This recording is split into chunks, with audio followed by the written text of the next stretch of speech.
बिस्मिल्लाहिर्रहमानिर्रहीम। अस्सलाम वालेकुम। इरफान आज़ाद आपकी खिदमत में हाज़िर है। दोस्तों, आज मेरे पास यूपीएस मौजूद है, एक हॉर्निज कंपनी का हेक्सा 1204 मॉडल।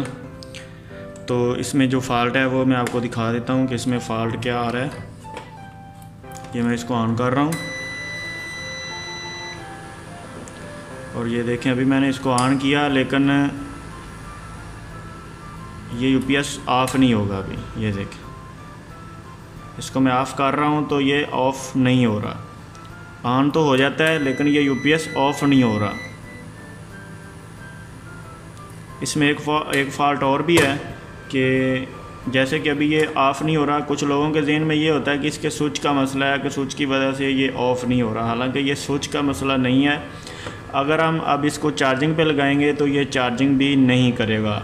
जब इसको ऑफ़ हालत में लगाएंगे तब तो ये चार्जिंग करेगा, लेकिन जब ऑन होगा तब ये चार्जिंग नहीं करेगा। ये छोटा सा काम है, इसमें इतना ज़्यादा इसको खोलने की भी ज़रूरत नहीं है। बस आप इसका कवर खोलें और यहाँ पर एक SMD लगी होती है, R147 कोड है इसका, और यहाँ पर एक 806K की SMD लगी होती है।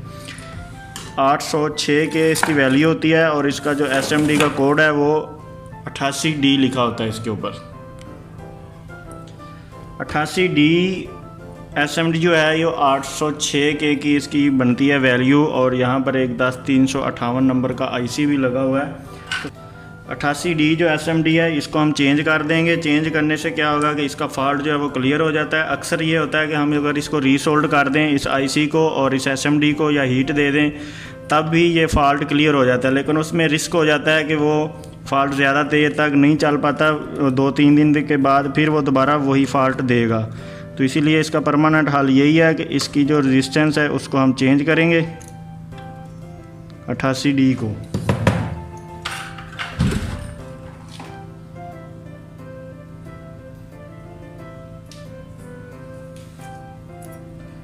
मेरे पास नई वाली अवेलेबल है तो मैं इसको अभी चेंज कर दूंगा। अगर आपके पास अवेलेबल ना हो 88D तो आप इसको एक दफ़ा रीसोल्ड करके भी देख सकते हैं।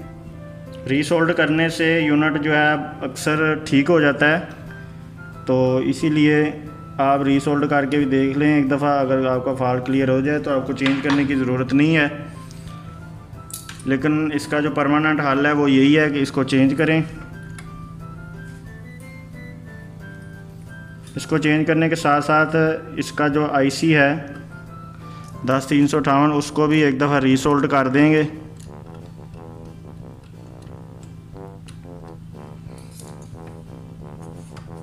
इसको मैंने अभी चेंज कर दिया, तो अब हम इसको दोबारा ऑन करके देखते हैं यूपीएस हमारा ऑफ हो रहा है या नहीं हो रहा।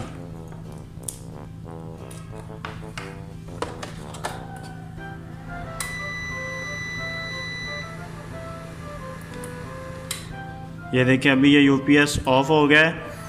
हालांकि स्विच हमने चेंज नहीं किया, वो 88D जो रेजिस्टेंस है वो हमने चेंज किया है, तो यूपीएस हमारा ठीक हो गया है। तो अब हम इसको चार्जिंग पे भी लगा कर देखेंगे।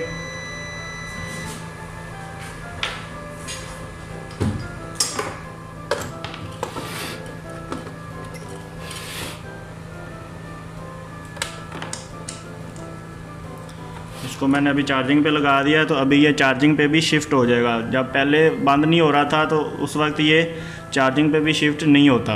जब ऐसी सूरत हाल हो तो आपने 88D को चेंज करना है, आपका यूपीएस ठीक हो जाएगा। ये देखें, आपका यूनिट जो है वो चार्जिंग पे आ चुका है। इसकी जो ग्रीन लाइट है वो ख़राब है, शायद वो नहीं चल रही, लेकिन यूपीएस का फॉल्ट जो है वो क्लियर हो चुका है।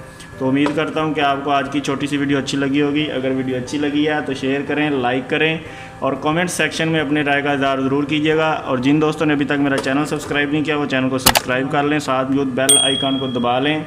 अगली वीडियो तक इरफान आज़ाद को इजाज़त दीजिए। अपना बहुत सारा ख्याल रखिएगा। अल्लाह हाफिज़।